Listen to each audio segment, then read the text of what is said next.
Doon ako parang nag-start na talagang mag-openly resist. Kasi if these people who are praising God in the meetings are also openly supporting those who mock my God, then I had better resist openly na din. Pansin ko, kasi parang may reputation na pag, or talagang inaangkin nila na pag Visayas, Mindanao, solid Duterte daw. Pero hindi eh. Yung iba kasi talagang silent lang. Kasi gusto nilang magsalita, pero every time na they dared to speak, binabanatan kasi sila, binubuli, and not only that, pati pamilya, dinadamay, pinopost, tapos binabash, ganon. So, eventually, parang natatakot na yung iba na magsalita. Pero nung sabi nila, nakita nila na, uy, ang tapang naman neto. So, parang nabuhayan daw sila ng loob. And we've been flooded with those messages of support. And sila din sa kani-kanilang community, sabi nila, tumitindig na rin daw sila at bumuboses na rin daw sila. So nakakatuwa. Parang normal, but we don't joke on rape. Hindi kami nagjo-joke tungkol sa pagpatay. So, kailangan linawin yun. Kaya nga nakakagalit sa akin bilang Bisaya. Kasi parang binibigyan nila ng, kumbaga, masamang imahe. Yung mga Bisaya na, huy, hindi joke sa amin yung pagpatay. Pag sinabihan ka na papapatay ka, magpapablatter kami. At syempre, yung yung EJK. Yung drug addiction kasi, it's something that we have to cure eh. Hindi dapat pinagpapatay yung mga kababayan natin. She may not like my answer. She may not like what I said. She may not like blah, blah, blah. But I'm answering. Isip ko lang na, if you want to run as president, dapat specific yung sagot mo eh. At malalaman mo na talagang may substance at may alam ka. Pero yung ginagawa niya kasi deflection eh. Hindi niya sinagot yung tanong, kundi nag-focus siya sa ibang bagay, which is yung reaction ng audience. So, talagang dun pa lang, kitang-kita mo na no, she doesn't know. Huwag magbisikleta. Huwag mag-carpooling. Naloka ako doon kasi yun eh, hindi ba nila ini-edit yung video or di ba may script yun?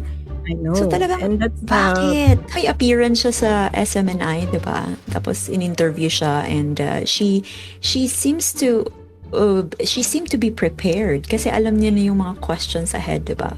Pero parang tinanong siya, parang naloka siya saglit kasi parang, teka, wala yan sa questions So I've been making contents and I've been reacting to issues, right? So the DDS vloggers have been, telling me, oh, have a debate with me. They've been challenging me incessantly to have a debate with them, but I'm just... So, mag-isa lang ako. And then, marami sila. And, I have my job outside social media. So, I can't really, have a debate with them one by one. So, I said, okay, I'm gonna have Sara Duterte instead. Instead of you vloggers, I'm just gonna face VP Sara Duterte. Para isahan na lang. Okay. So, ayun. Inside a political color. Although, I have to be very clear, why I align myself with the pink movement, it's because I am very clear that being pink means you believe in transparency, accountability, and good governance, not just because you support Lenny. Because, there's a big difference between a Lenny supporter and a pink, although many, of course, all pink support Lenny, but not all those who support Lenny are actually pink. This is what I see. If you support Lenny, but you also support corrupt politicians, then maybe you're just a Lenny supporter. You're not really pink. Okay. So, and I say that, if you love the Philippines, of course, you would believe in transparency, accountability, and good governance. When you are poor and when you do not really have access to education, just a little help, bigyan ka lang ng bigas, bigyan ka lang ng pangkain, yung loyalty nasa politiko na. So I really hope na we will progress more. We will move forward as Filipino people on this, no? Na wag nating bigyan, natin isipin I really want to encourage people na wag natin isipin na utang na loob natin sa mga politiko yung tulong nila. That's actually the bare minimum. Yun ang talagang trabaho nila. And I believe ito nga, personality politics din. Naniniwala ako na itong mga taong to may personal sila na connection sa mga politikong ito, and so they remain loyal kahit pa may mga balita challenging their accountability, challenging their reputation. Hindi sila, parang para sa kanila paninira yun Pero ayun, sana ma-break natin yun kasi matagal na tayong baon, and when we remain in this situation, mahirap na umahon bilang mamamayang bilang bansang Pilipinas. Yeah, I reacted to one of the contents ng DDS na sabi, yan ang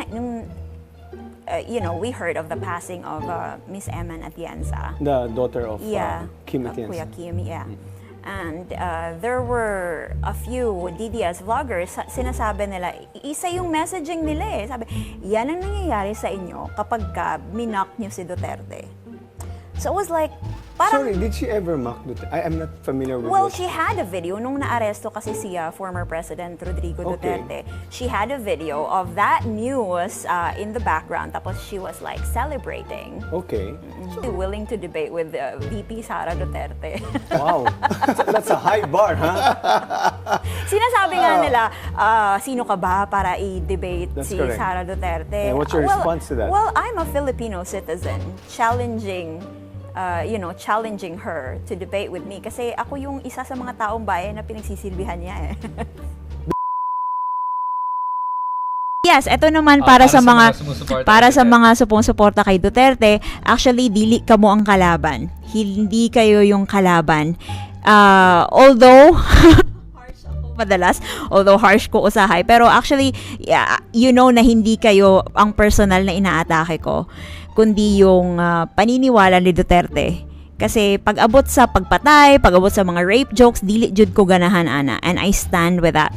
And maski DDS mo, you have to know, at lagi kong sinasabi to, na parte mo sa ako ang ginapaglaban.